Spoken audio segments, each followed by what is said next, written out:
50,000 ரூபாய் பட்ஜெட்ல இதுக்கு முன்னாடி கூட நம்ம சேனல்ல பிசி பில் வீடியோஸ் எல்லாம் போட்டிருந்தேன். 50,000 ரூபாய் பட்ஜெட்ல RTX வச்சு கூட பிசி பில் பண்ணியிருந்தோம், கேமிங் பிசி பில் பண்ணியிருந்தோம், gaming plus editing PC build பண்ணியிருந்தோம். என்னதான் இந்த பிசி பில்ட் எல்லாம் பண்ணாலுமே நம்ம அதிகமாக ஃபோக்கஸ் பண்ணது கேமிங் சைடில் தான். எடிட்டிங் சைடில் ரொம்ப கம்மியாக தான் ஃபோக்கஸ் பண்ணியிருந்தோம். அதனால தான் இந்த வீடியோவில் கேமிங்க்கு எந்த அளவுக்கு இம்பார்ட்டன்ட் கொடுக்கணுமோ அதே அளவுக்கு இம்பார்ட்டன்ட் எடிட்டிங்லேயுமே கொடுத்து பண்ண போகிறோம். ஸோ இந்த பில்டை ஏன் இதுக்கு முன்னாடி பண்ணலைன்னா அந்த டைம்லலாம் சிபிஎஸோட ப்ரைஸ் எல்லாம் கொஞ்சம் ஹையாக இருந்துச்சு. ஆனால் இப்போ அப்படி கிடையாது. நிறைய சிபிஎஸோட ப்ரைஸ் ட்ராப் ஆகிருக்கு. அதனால தான் இந்த பிசி பில்டை இப்போ பண்ணுறோம். ஸோ இந்த பிசி பில்ட் யாருக்குன்னு கேட்டிங்கன்னா, உங்களுக்கு 1080pல எடிட்டிங்கும் பண்ணணும், அதே வேளை AAA டைட்டில் கேம்ஸுமே ப்ளே பண்ணணும் அப்படின்னு நினச்சிங்கன்னா கண்டிப்பாக இந்த பிசி பில்ட் உங்களுக்காக தான். இந்த வீடியோவை கடைசி வரைக்கும் பாருங்கள். முதல்ல நம்ம பார்க்க போகிறது இந்த பிசி பில்டோட CPU தான். இங்கே இந்த CPU தான் ஹைலைட்டே, ரொம்ப இம்பார்ட்டண்ட்டான ஒரு விஷயம். ஸோ யூஸ்வலாக ரொம்ப பட்ஜெட் பிசி பில்ட் 50,000 ரூபாயில ரொம்ப ஹை பர்ஃபார்மன்ஸ் பிசி வேணும்னா நம்ம யூஸ்வலாக யூஸ் பண்ணுறது இன்டலோட i3 1200F தான். ஏன்னா அதில் தான் அதிகமான சிங்கிள் கோர் பர்ஃபார்மன்ஸ் இருக்கும். ஆனாலுமே அதில் ஒரு மைனஸ் பாயிண்ட் இருக்குது. என்னென்னா அதில் 4 கோர் 8 threads தான் இருக்குது. ஸோ மல்டி கோர் பர்ஃபார்மன்ஸ் ரொம்ப கம்மியாக இருக்கும். ஸோ அந்த டைமில் எல்லாம் 6 கோர் 12 threads இருக்க சிபியூஸ் எல்லாமே ரொம்ப கஷ்டமாக இருந்துச்சு 10,000 பட்ஜெட்டில். ஆனால் இப்போ அப்படி கிடையாது. AMD சிபியோட ப்ரைஸ் எல்லாமே ட்ராப் ஆகிருக்கு. ஸோ இங்கே தான் AMDயோட Ryzen 5 5500 தான் யூஸ் பண்ண போகிறேன். இந்த 5500 1200F கூட கம்பேர் பண்ணி பார்த்தோம்னா சிங்கிள் கோர் பர்ஃபார்மன்ஸில் கண்டிப்பாக இன்டெல் தான் வின் பண்ணும். ஆனால் மல்டி கோர் பர்ஃபார்மன்ஸில் இந்த AMDயோட 5500 ரொம்பவே ஒரு லீட் கொடுக்கும். நமக்கு எடிட்டிங் பண்ணுறதுக்கு, ரெண்டரிங் பண்ணுறதுக்கு, இதுக்கெல்லாமே ப்ராடக்டிவிட்டி ஒர்க்ஸ் இதெல்லாம் பண்ணுறதுக்கு நமக்கு மல்டி கோர் பர்ஃபார்மன்ஸ் தான் தேவைப்படும். சிங்கிள் கோர் பர்ஃபார்மன்ஸ் நாம கேமிங் பண்ணுறதுக்கு மட்டும்தான் தேவைப்படும், மற்றபடி யூஸ் ஆகாது பெருசாக. ஸோ அதுக்காக இங்கே i3 தான் ரொம்ப FPS கொடுக்குமான்னு கேட்டால் கண்டிப்பாக ரொம்ப FPS கொடுக்கும் 5500 கூட கம்பேர் பண்ணால். ஆனாலுமே ரொம்ப எல்லாம் டிஃப்ரெண்ட் கொடுக்க போகிறதில்ல. இந்த 5500ஆல் ஆல்மோஸ்ட் க்ளோஸாக அந்த 1200F ஈக்குவலான APS-ஐ கேமிங்லேயுமே கொடுக்க முடியும். ஸோ அதனால தான் இங்கே இந்த AMDயோட Ryzen 5 5500 சூஸ் பண்ணியிருக்கேன். ஸோ இந்த சிபியோட ப்ரைஸிங் கிட்டத்தட்ட 10,000 11,000 கிட்ட வரும். ஸோ அந்த ப்ரைஸிங்கில் போனோம்னா இன்னும் ஒரு AMDயோட CPU அதே பட்ஜெட்டில் ரொம்பவே கன்ஃபியூஸ் பண்ணும். அதுதான் AMDயோட 3600. ரெண்டோட ஸ்பெசிஃபிகேஷன் பார்த்தோம்னா ரொம்ப சிமிலராக இருக்கும். 6 core 12 thread, same base clock, boost கிளாக்கோட இருக்கும். ஆனால் எலக்ட்ரிக் கிராஷ் அந்த 3600 தான் கொஞ்சம் அதிகமாக இருக்கும். 5500ல் 16 MB கொடுத்துருப்பாங்க, 3600ல் 32 MB கொடுத்துருப்பாங்க. ஸோ அதனால் அந்த 3600 ஒன்றும் இந்த 5500 விட பெட்டராக பெர்ஃபார்ம் பண்ண போகிறதில்ல. ரெண்டையுமே நாம சிடிபெஞ்சில் கம்பேர் பண்ணி பார்த்தாலும் சரி, இல்லை ஃப்ரீ மார்க்கில் கம்பேர் பண்ணி பார்த்தாலும் சரி, இந்த AMDயோட Ryzen 5500 தான் சிங்கிள் கோர் அப்புறம் மல்டி கோரில் பெட்டரான பெர்ஃபார்மன்ஸை கொடுக்கும். அதே வேளையில் டெம்பரேச்சரில் கம்பேர் பண்ணி பார்த்தா கூட இந்த AMDயோட Ryzen 5 5500 தான் கம்மியாக இருக்கும். ஸோ அதனால தான் இந்த பிசி பில்டுக்கு இந்த CPU சூஸ் பண்ணியிருக்கேன். இதோட ப்ரைஸிங் இப்போ ட்ராப் ஆகி 10,000 11,000 அதுக்குள்ளேயே தான் இருக்கும். ஸோ இந்த பிசி பில்டுக்கு இந்த CPU பெட்டராக இருக்கும். ஏன்னா முடிஞ்ச அளவுக்கு மேக்ஸிமமாக சிங்கிள் கோர் பர்ஃபார்மன்ஸும் கிடைக்கும், மல்டி கோர் பர்ஃபார்மன்ஸுமே இந்த பட்ஜெட்டில் கிடைக்குது. அப்புறமா இந்த பிசி பில்டுக்கான மதர் போர்டு நம்ம சேனலில் நீங்கள் ரெகுலராக வாட்ச் பண்ணிட்டு இருக்கீங்கன்னா தெரியும். AMDயோட பெஸ்ட் மதர் போர்டை பற்றி ஒரு வீடியோ போட்டிருந்தேன். அந்த வீடியோ பார்க்கலன்னா செக் பண்ணி பாருங்கள். இன்னும் அதில் இருக்க டாப் 1ல் இருக்க பெஸ்ட் மதர் போர்டு தான் இந்த பிசி பில்டுக்கு சூஸ் பண்ணியிருக்கேன். அது எதுனா ASRockோட B550 Pro 4 மதர் போர்டு. அந்த மதர் போர்டு தான் இந்த பிசி பில்டுக்கு சூஸ் பண்ணியிருக்கேன். இந்த மதர் போர்டை பற்றி ரொம்ப நல்ல டீட்டெயிலாக தெரிஞ்சுக்கணும்னா அந்த வீடியோவை செக் பண்ணி பாருங்க. நான் இப்போ இந்த மதர் போர்டோட ஹைலைட்ஸை பற்றி சொல்றேன். இந்த மதர் போர்டில் 8 VRMs கொடுத்துருக்காங்க. ஸோ நம்ம இனிமே ஹையண்டான சிபிக்கு அப்கிரேட் ஆகும்போது இந்த மதர் போர்டு பெட்டரான பவர் டெலிவரியை கொடுக்கும். ஸோ நம்ம ஹையண்டான சிபிஸ் யூஸ் பண்ணாலுமே எந்த பிரச்சனையுமே இருக்காது இந்த மதர் போர்டில். அதுக்கப்புறமா PCIe Gen 4 சப்போர்ட், இதில் கிராஃபிக்ஸ் கார்டு ஸ்லாட்டுக்குமே கொடுத்துருக்காங்க. அதே வேளையில் NVMe ஸ்லாட்டுக்குமே சப்போர்ட் கொடுத்துருக்காங்க. ஸோ நீங்கள் ரொம்ப டீப்பாக எடிட்டிங் பண்ணுறீங்கன்னா Gen 4 NVMe SSD கூட ட்ரை பண்ணி பார்க்கலாம் இந்த மதர் போர்டில். அப்புறமா இந்த ப்ரைஸ் ரேஞ்சில் கொடுக்காத இன்னொரு பெஸ்ட் ஃபீச்சர், ஒரு ஹையண்டான ஆடியோ கோட் கொடுத்துருக்காங்க. ALC 1220 கொடுத்துருக்காங்க. இந்த பட்ஜெட்டில் எந்த ஒரு மதர் போர்டு மேனுஃபேக்சருமே இந்த ஆடியோ கோடை கொடுக்க மாட்டாங்க. ஏன்னா 1000க்கு மேலே ஆடியோ கோட் இருந்தாலே நமக்கு பெட்டரான ஆடியோ எக்ஸ்பீரியன்ஸ் கிடைக்கும். நம்ம அவுட்புட் மட்டும் மதர் போர்டு சைட்லேருந்து எடுத்தால் போதும். இதை பற்றி இன்னும் டீட்டெயில் தெரிஞ்சுக்கணும்னா அந்த மதர் போர்டு வீடியோவை மறக்காம செக் பண்ணி பாருங்க. அப்புறமா இன்னொரு ஃபீச்சருமே கொடுத்துருக்காங்க. இதுவுமே இந்த ப்ரைஸ் ரேஞ்சில் ஃபர்ஸ்ட் டைமாக இவங்க தான் கொடுத்துருக்காங்க. Type C port. ஒரு டைப் சி போர்ட் ரியரில் கொடுத்துருக்காங்க. அதுவுமே இந்த ப்ரைஸிங்கில் இந்த ஒரு மதர் போர்டில் மட்டும்தான் இருக்குது டைப் சி போர்ட். அது ரொம்பவே யூஸ் ஆகும். அப்புறமா USB 3.2 Gen 2 கொடுத்துருக்காங்க. அப்புறமா 1 GB/s லேண்ட் சப்போர்ட்டுமே கொடுத்துருக்காங்க. அப்புறமா ASRockோட காமனான சாஃப்ட்வேர் ஃபீச்சர்ஸ், அப்புறமா காமனாக எல்லா மதர் போர்டில் இருக்க ஃபீச்சர்ஸ் தான் கொடுத்துருக்காங்க. ஸோ இந்த மதர் போர்டை ரொம்ப பெஸ்ட்டாக இருக்கிறது இதோட ப்ரைஸிங் தான். இந்த மதர் போர்டோட ப்ரைஸிங் அண்டர் 9,000 இருக்கும். அதனால தான் இந்த மதர் போர்டு இப்போவுமே டாப்பில் இருக்குது. செக்மெண்ட் ஃபர்ஸ்ட் ஃபீச்சர்ஸாக டைப் சியும் அப்புறமா ஒரு ஹையண்டான ஆடியோ கோடுமே கொடுத்துருக்காங்க. அப்புறமா இந்த பிசி பில்டுக்கான கிராஃபிக்ஸ் கார்டு நான் ஸ்டார்டிங்லேயே சொல்லியிருந்தேன்.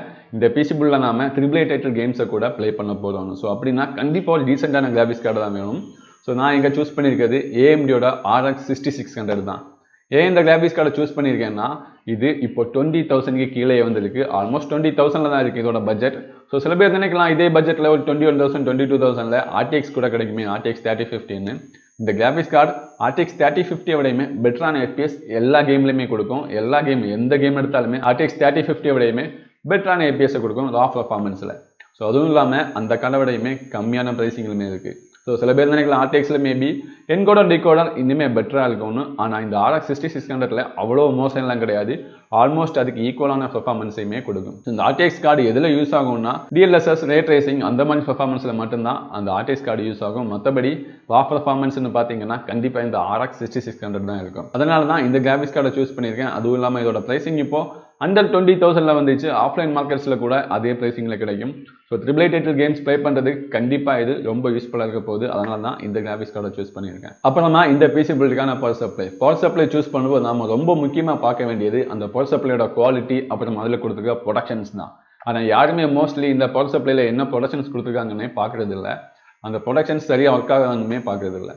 ஸோ அதனால் ஏதோ ஒரு பவர் சப்ளை சீப்பாக வாங்கிட்டு போகிறாங்க. அது ஃபியூச்சரில் என்ன பண்ணுன்னா உங்களோட அதர் காம்பனன்ட்ஸை கூட டேமேஜ் பண்ணும். நீங்கள் ரொம்ப காசு கொடுத்து வாங்கி வச்சிருக்க உங்களோட கிராஃபிக்ஸ் கார்டை கூட டேமேஜ் பண்ணும். ஸோ முடிஞ்ச வரைக்குமே ஒரு பவர் சப்ளை வாங்கும்போது அதோட குவாலிட்டி அப்புறம் அதில் கொடுத்துருக்க ப்ரொடக்ஷன்ஸுமே பார்த்து வாங்குங்க. நான் இங்கே இந்த பிசி பில்டு சூஸ் பண்ணியிருக்கிறது டீப்கூலோட PF 450 வாட் பவர் சப்ளை தான் சூஸ் பண்ணியிருக்கேன். ஸோ 450 வாட்னு சொன்னதுமே சில பேருக்கு டவுட் இருக்கலாம், 450 வாட் ஓகேவா இந்த பிசி பில்டுக்கு? ஏன்னா கிராஃபிக்ஸ் கார்டெல்லாம் வச்சிருக்கோம், ஓகேவான்னு கேட்டிங்கன்னா இந்த பிசி பில்டோட டோட்டல் பவர் கன்சப்ஷனே 291 வாட் தான் வருது. ரவுண்டா 300ன்னு எடுத்தா கூட நமக்கு அடிஷனலா 150 வாட் இருக்கு. ஸோ எந்த பிரச்சனையுமே இல்லை. நம்ம தாராளமாக 450 வாட் பவர் சப்ளை இந்த பிசி பில்டில் யூஸ் பண்ணலாம். ஆனால் முடிஞ்ச வரைக்குமே கொஞ்சம் பெட்டரான பவர் சப்ளை யூஸ் பண்ணுங்க. இந்த பவர் சப்ளை பற்றி பார்த்தோம்னா இது நல்ல குவாலிட்டியான காமெண்ட்ஸ் தான் கொடுத்துருக்காங்க. கேபிள் கூட கொஞ்சம் குவாலிட்டியாக தான் இருக்கு. அப்புறமா ரொம்ப முக்கியமாக ஓவர்வாட் ப்ரொடக்ஷன், ஷார்ட் சர்க்யூட் ப்ரொடக்ஷன் இந்த மாதிரி ப்ரொடக்ஷன்ஸுமே கொடுத்துருக்காங்க. அதுவுமே ஓரளவுக்கு பெட்டராக தான் ஒர்க் ஆகுது. அதனால தான் இந்த பவர் சப்ளை சூஸ் பண்ணியிருக்கேன். இதை சூஸ் பண்ணுறதுக்கு இன்னொரு ரீசனுமே இருக்கு. இதோட ப்ரைஸிங் 2500 கீழே தான் இருக்கும். ஸோ இந்த பட்ஜெட்டில் கண்டிப்பாக இது ஒரு பெட்டரான பவர் சப்ளை தான். இதுக்கு கீழே கூட சீப்பாக நிறைய பவர் சப்ளைஸ் இருக்குது. ஆனால் அதையெல்லாம் நம்பி வாங்க முடியாது. அதில் கொடுத்துருக்க ப்ரொடக்ஷன்ஸ் எந்த அளவுக்கு பெட்டராக ஒர்க் ஆகும்னு எந்த ஒரு டேட்டாஸுமே கிடையாது. அதனால நான் கண்டிப்பாக அந்த பவர் சப்ளைஸை ரெக்கமெண்ட் பண்ண மாட்டேன். முடிஞ்ச வரைக்குமே கொஞ்சம் டீசெண்டாக குவாலிட்டியான பவர் சப்ளையாக வாங்க பாருங்க. அப்புறமா இந்த பிசி பில்டுக்கான கேபினெட் நான் இங்கே சஜஸ்ட் பண்ணுற கேபினெட் நிறைய பேருக்கு பிடிக்காம போகலாம். ஸோ பிடிக்கலன்னா நீங்கள் தாராளமாக இதே ப்ரைஸ் ரேஞ்சில் உங்களுக்கு பிடிச்ச கேபினெட்டை நீங்கள் சூஸ் பண்ணலாம். ஆனால் என்னை பொறுத்த வரைக்குமே இப்போ வரைக்குமே எனக்கு இந்த கேபினெட் தான் பெஸ்ட்டாக படுது. அது எதுன்னா டீப்கூலோட CC560 limited edition cabinet. So இந்த கேபினெட்டில் ஏன் யாருக்குமே பிடிக்காதுன்னு சொன்னீங்கன்னா இதில் எந்த ஒரு ஃபேன்ஸுமே ப்ரீ இன்ஸ்டால்டாக வராது. ஏன்னா இதே கேபினெட்டில் ஃபேன்ஸோட கூட வருது. ஆனால் அந்த கேபினெட்டோட ப்ரைஸிங் 4,200 ஆகும். ஸோ அந்த பட்ஜெட்டில் மேபி நிறைய பேருக்கு பிசி பில் பண்ணும்போது போக முடியாது. ஸோ அந்த மாதிரி உங்களுக்கு தான் இந்த கேபினெட்டாக கொடுத்துருக்காங்க. இந்த கேபினெட்டை பொறுத்த வரைக்குமே கேபிள் மேனேஜ்மெண்ட் ஸ்பேஸ் ரொம்ப டாப் நோச்சாக இருக்கும், பெஸ்ட்டாக கொடுத்துருக்காங்க. கேபினெட்டோட குவாலிட்டி கூட ரொம்ப நல்லா கொடுத்துருக்காங்க. அப்புறமா ரொம்ப முக்கியமாக கேபினெட்டோட ஏர் ஃப்ளோ ரொம்ப பெட்டராக இருக்கும். இதில் முன்னாடி மெஷ் பேனல் கொடுத்துருக்காங்க, டாப்பில் டஸ்ட் ஃபில்டரோட ஒரு மெஷ் பேனல் கொடுத்துருக்காங்க, பாட்டமில் கூட டஸ்ட் ஃபில்டரோட ஒரு மெஷ் பேனல் கொடுத்துருக்காங்க, PSU ஷரவுடு கொடுத்துருக்காங்க. ஓவராலாக இந்த கேபினெட்டோட குவாலிட்டி கூட ரொம்ப நல்லா இருக்கும். அதனால தான் இந்த பட்ஜெட்டில் இந்த கேபினெட்டை சஜஸ்ட் பண்ணுறேன். நீங்கள் ஸ்டார்டிங்லேயே முன்னாடி 3 ஃபேன், டாப்பில் 2 ஃபேன் அப்படியெல்லாம் ஆட் பண்ண வேண்டிய தேவையே இருக்காது. இந்த மாதிரி ஒரு பிசி பில் பண்ணுறீங்கன்னா ரியரில் மட்டும் ஒரு எக்ஸாஸ்ட் ஃபேனை ஆட் பண்ணணும். ஏன்னா அப்போ தான் அந்த கேபினெட்டுக்கு உள்ளே இருக்க ஹீட்டான ஏர் எல்லாமே அது வெளியே எடுத்துகிட்டு போகும். ஸோ டெம்பரரியாக நீங்கள் அந்த ஒரு ஃபேனை மட்டும் ஆட் பண்ணாலே உங்களால் தாராளமாக ரொம்ப நாளைக்கு இந்த பிசி பில்டை யூஸ் பண்ண முடியும். அதுக்கப்புறமா காசு கிடைக்க நீங்கள் முன்னாடி இன்டாக்ட் ஃபேன் எல்லாம் ஆட் பண்ணலாம். மற்றபடி பெருசாக இந்த பிரச்சனையும் வர போகிறதில்ல. ரொம்ப ஹேண்டான காமெண்ட்ஸ் யூஸ் பண்ணி நீங்கள் பிசி பில் பண்ணுறீங்கன்னா தான் ஸ்டார்டிங்லேயே உங்களுக்கு முன்னாடி 3 ஃபேன், டாப்பில் 2 ஃபேன், ஏயோ அந்த மாதிரிலாம் தேவைப்படும். ரொம்ப பட்ஜெட்டில் ஒரு பிசி பில் பண்ணுறீங்கன்னா அந்த அளவுக்குலாம் தேவைப்படாது. ஆனால் ஒரு எக்ஸாஸ்ட் ஃபேன் கண்டிப்பாக தேவைப்படும். அப்போ தான் முன்னாடி இருக்க ஹீட்டான ஏரை வெளியே எடுத்துகிட்டு போகும். ஸோ ஓவராலாக இந்த கேபினெட்டோட குவாலிட்டி, அப்புறமா கேபிள் மேனேஜ்மெண்ட் ஸ்பேஸ், அப்புறமா ஏர் ஃப்ளோக்கு அவங்க கொடுத்துருக்க இம்பார்ட்டன்ட், இதுக்காக தான் இந்த கேபினெட்டை சஜஸ்ட் பண்ணுறேன். இந்த கேபினெட்டோட ப்ரைஸிங் 3,000 அப்புறமா 3,200க்குள்ளே இருக்கும். இந்த கேபினெட் பிடிக்காதவங்க தாராளமாக இதே பட்ஜெட்டில் வேறு கேபினெட்டை கூட சூஸ் பண்ணலாம். ஸோ அப்புறமா இந்த பிசி பில்டுக்கான ரேமை பொறுத்த வரைக்குமே நம்ம யூஸ் பண்ணியிருக்க இந்த மதர்போர்டில் 4 ரேம் ஸ்லாட் இருக்குது. ஸோ நம்ம 4ஐயுமே ஃபில்அப் பண்ண போகிறதில்ல, 2 ரேம் ஸ்டிக் தான் போட போகிறோம். டியூவல் சேனல் ரேமாக யூஸ் பண்ண போகிறோம். ஸோ பட்ஜெட் பிசி பில்ட் இந்த மாதிரி பிசி பில்டுக்கு எல்லாமே நமக்கு தேவைப்படுற ரேம் 3200 CL16 DDR4 தான் தேவைப்படும். அந்த ஸ்பெசிஃபிகேஷனில் எந்த பிராண்ட் ரேமாக இருந்தாலும் கூட நீங்கள் தாராளமாக யூஸ் பண்ணலாம். ஆனால் முடிஞ்ச வரைக்குமே பட்ஜெட்டில் எந்த ரேம் அவைலபிளாக இருக்கோ அதே வாங்குங்க. ஆனால் ஸ்பெசிஃபிகேஷன் மட்டும் மஸ்ட்டாக மேட்ச் ஆகணும் 3200 CL16ல. ஸோ நான் இங்கே இப்போ ப்ரைஸ் செக் பண்ணிட்டு இருந்தப்போ ஏடாட்டாவோட D30 தான் கம்மியாக இருக்குது. இதே ப்ரைஸிங்கில் சம்டைம்ஸ் க்ராஸையோட வெஞ்சன்ஸ் கூட அவைலபிளாக இருக்கும். நீங்கள் அதை கூட சூஸ் பண்ணலாம். இல்லைனா G-Skill கூட அவைலபிளாக இருக்கும். அந்த டைமில் எதோட ப்ரைஸிங் கம்மியாக இருக்கோ அதையே நீங்கள் சூஸ் பண்ணுங்கள். ஆனால் ஸ்பெசிஃபிகேஷன் கண்டிப்பாக மினிமமாக 3200 CL16 DDR4 RAM இருக்கலாம். ஸோ இதோட ப்ரைஸிங் எப்போவுமே 1700 கீழே தான் இருக்கும். 8GB 1 ஸ்டிக்கோடது. ஸோ நாம twelve channel rhema 2 stick use பண்ண போகிறோம். அப்போ தான் மேக்ஸிமம் பர்ஃபார்மன்ஸ் எடுக்க முடியும். அப்புறமா NVMe SSD. ஸோ நீங்கள் PC பில்ட் பண்ணுறீங்கன்னா மினிமமாக 500GB NVMe SSD கண்டிப்பாக தேவைப்படும். அதுவும் மினிமம் ரெக்யர்மெண்ட்ஸ் தான். அதுக்கு கீழே போகாதீங்க, கண்டிப்பாக கஷ்டப்படுவீங்க. ஏன்னா கேம்ஸோட சைஸ் எல்லாமே ரொம்ப இன்க்ரீஸ் ஆகிட்டே போகுது. 500GB கூட பத்தாது. ஆனால் காசு கம்மியாக இருக்கிறவங்க கண்டிப்பாக 500GB யூஸ் பண்ணலாம். நீங்கள் சாம்சங்கோட ஈவோ எல்லாம் போக வேண்டிய தேவை இருக்காது. அதெல்லாம் ரொம்ப எக்ஸ்பென்சிவாக இருக்கும். ரொம்ப ப்ரொஃபஷனலாக வீடியோ எடிட்டிங் எல்லாம் பண்ணுறீங்கன்னா மட்டும் சாம்சங் ஈவோவை ட்ரை பண்ணுங்கள். இல்லைனா அந்த காசை சேவ் பண்ணி அதர் கம்பெனிஸில் இன்வெஸ்ட் பண்ணிங்கன்னா கண்டிப்பாக அதிகமான பர்ஃபார்மன்ஸ் எடுக்க முடியும். ஸோ இங்கே 500GB NVMe தான் யூஸ் பண்ண போகிறேன். 2500க்குள்ளே எந்த NVMe 500GB அவைலபிளாக இருந்தாலுமே அதையே சூஸ் பண்ணலாம். இங்கே இன்றைக்கி ப்ரைஸ் செக் பண்ணப்போ ஜிகாபைட்டோட NVMe SSDயோட ப்ரைஸ் ட்ராப் ஆகிட்டே வருது. 2500லேருந்து இப்போ 2200க்கே வந்துடுச்சு. ஸோ அந்த NVMe தான் நான் இங்கே யூஸ் பண்ண போகிறேன். அப்புறமா இந்த PC பில்டுக்கான கூலரை பொறுத்த வரைக்குமே நீங்கள் ஸ்டாக் கூலரை தாராளமாக யூஸ் பண்ணலாம். எந்த ஒரு பிரச்சனையுமே வராது. நீங்கள் ஹையர் ஃப்ரீக்வன்சியில் யூஸ் பண்ணுறதா இருந்தால் கூட இது கூட வர ஸ்டாக் கூலரை இதை கண்டிப்பாக கூலாக பார்த்துக்கும். எந்த ஒரு பிரச்சனையுமே இல்லை. உங்களுக்கு எக்ஸ்ட்ரா காசு இருக்குது வேணும்னா நீங்கள் அடிஷ்னலாக ஒரு ஏர் கூலரை ஆட் பண்ணலாம். மற்றபடி இது கூட வர ஸ்டாக் கூலரை தாராளமாக ஒர்க் பண்ணும். நானுமே அதை தான் சஜஸ்ட் பண்ணுவேன். எக்ஸ்ட்ரா காசெல்லாம் ஸ்பெண்ட் பண்ணி வேஸ்ட் பண்ண வேண்டிய தேவையில்லை. ஸோ இப்போது இந்த PC பில்டோட ஓவரால் ப்ரைஸிங்கை பார்த்தீங்கன்னா அண்டர் 15,000க்கு உள்ளே தான் இருக்கும். ஸோ அண்டர் 15,000ல் நம்ம ஒரு PC பில்ட் பண்ணியிருக்கோம். ஸோ இப்போ இதோட கேமிங் பெஞ்ச் மார்க்கை பார்க்கலாம்.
It is strongly urged that you respect these safety measures established by your government.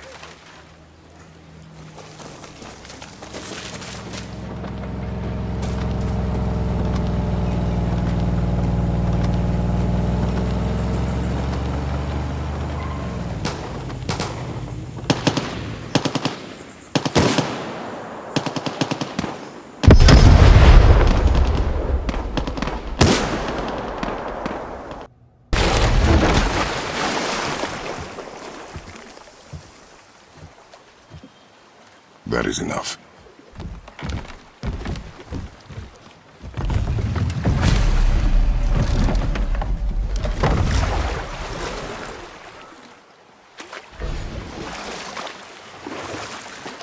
Father? What? Did something change? The forest feels different. Everything is different, boy. Try not to dwell on it. Yes, sir.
இப்போ எல்லாருமே கண்டிப்பாக gaming bench மார்க்கை பார்த்துருப்பீங்க. Gaming bench மார்க்கை பொறுத்த வரைக்குமே 1080pல இதில் தாராளமாக எல்லா கேம்ஸுமே ப்ளே பண்ண முடியும். ஸோ அப்படி எல்லா கேம்ஸுமே ப்ளே பண்ண முடியுமான்னு கேட்டால் இப்போ வர லேட்டஸ்ட் டைட்டில்ஸ் எல்லாமே கொஞ்சம் நீங்கள் கிராஃபிக்ஸ் கம்மி பண்ணுற மாதிரி இருக்கும். ஸோ என்னோட கிராஃபிக்ஸ் கார்டு பையிங் வீடியோ பார்த்துருந்தீங்கன்னா கண்டிப்பாக புரிஞ்சிருக்கும். அதில் நான் ஸ்ட்ராங்காக ரெக்கமெண்ட் பண்ணியிருப்பேன். லேட்டஸ்ட்டாக வர ஹார்ட்வேர் லெகசி, அப்புறமா Forspoken, last of us இந்த மாதிரி கேம்ஸை ப்ளே பண்ணணும்னா கண்டிப்பாக உங்களுக்கு 8GB மேலே VRAM தேவைப்படும். ஸோ அந்த மாதிரி கேம்ஸில் மட்டும் நீங்கள் டெக்ஸ்சரை அல்ட்ரா செட்டிங்ஸ்லேருந்து மீடியம் செட்டிங்ஸ் இல்லைனா கொஞ்சம் ஹை செட்டிங்ஸில் அப்படி வச்சிங்கன்னா தாராளமாக பே பண்ண முடியும். மற்றபடி இது வரைக்கும் இருக்கிற எல்லா கேம்ஸுமே ரொம்ப ஈஸியாக உங்களால் 1080pல அல்ட்ரா செட்டிங்ஸ்லேயே ப்ளே பண்ண முடியும். இந்த மாதிரி கொஞ்சம் கேம்ஸை மட்டும் நீங்கள் சின்னதாக செட்டிங்ஸ் அட்ஜஸ்ட் பண்ணுற மாதிரி இருக்கும். அதுக்கு ரீசன் VRAM கம்மியாக இருக்கிறது தான். மற்றபடி கிராஃபிக்ஸ் கார்டோட பெர்ஃபார்மன்ஸ் ப்ராப்ளம் எல்லாம் கிடையாது. VRAM அதிகமாக இருந்தால் அதுலேயுமே கண்டிப்பாக பெட்டரான பெர்ஃபார்மன்ஸை கொடுத்துருக்கோம். ஸோ ப்ராடக்டிவிட்டியில் எந்த அளவுக்கு பெட்டராக பெர்ஃபார்மன்ஸ்னு கேட்டிங்கன்னா i3 1200F விடையுமே பெட்டரான பெர்ஃபார்மன்ஸை கொடுக்கும். அதுவும் இல்லாமல் AMDயோட 3600 விடையுமே கேமிங் அப்புறம் ப்ராடக்டிவிட்டி ரெண்டுலேயுமே இந்த AMDயோட 5500 பெட்டரான பெர்ஃபார்மன்ஸை கொடுக்கும். ஸோ 1080pல ப்ராடக்டிவிட்டி ஒர்க்கை கூட நீங்கள் தாராளமாக பண்ணலாம், ரெண்டரிங் கூட பண்ணலாம், எந்த ஒரு பிரச்சனையுமே இருக்காது. எனக்கு தெரிஞ்சு 15,000 பட்ஜெட்டில் இதுதான் ஒரு பெஸ்ட்டான எடிட்டிங் ப்ளஸ் கேமிங் பிசி பில்டாக இருக்க போகுது. ஸோ நீங்கள் 15,000ல் editing plus gaming PC build பண்ணுறீங்கன்னா தாராளமாக பண்ணலாம். ஆனால் இப்போ பண்ணுறதா இருந்தால் மட்டும் இந்த பிசி பில்ட்டை பண்ணுங்கள். இன்னும் ஒரு மாதம் இல்லைனா 2 மாதம் கழிஞ்சு பண்ணுறீங்கன்னா இன்னும் ஒரு சேஞ்ச் இருக்குது. என்னன்னா AMDயோட 6600 XT அந்த கிராஃபிக்ஸ் கார்டோட ப்ரைஸிங் கூட 20,000 21,000 வர்றதுக்கு நிறைய சான்சஸ் இருக்குது. அதில் இன்னுமே பெட்டரான FPS நம்மளால் கேமிங்கில் எடுக்க முடியும். ப்ராடக்டிவிட்டி ஒர்க்ஸில் பெருசாக சேஞ்ச் இருக்காது, ஆனால் கேமிங்கில் இன்னும் பெட்டரான FPS கிடைக்கும். ஏன்னா அதுவுமே 8GB VRAMs தான், இருந்தாலுமே இதோட பெட்டரான FPSஐ கொடுக்கும். ஸோ நீங்கள் இப்போ பண்ணுறதா இருந்தால் 6600 யூஸ் பண்ணி பண்ணலாம். ஸோ 1 மாதம் 2 மாதம் கழிச்சு பண்ணுறீங்கன்னா அந்த டைமில் AMD 6600 XTயோட ப்ரைஸையுமே செக் பண்ணி பாருங்கள். கண்டிப்பாக ட்ராப் ஆகிறதுக்கு நிறையவே சான்ஸ் இருக்குது. ஸோ இந்த பிசி பில்ட் வீடியோ கண்டிப்பாக உங்களுக்கு இன்ஃபர்மேட்டிவ் இருக்குன்னு நம்புகிறேன். இந்த வீடியோ பிடிச்சிருந்தா லைக் பண்ணுங்கள், என்னோட சேனலை மறக்காமல் சப்ஸ்கிரைப் பண்ணுங்கள்.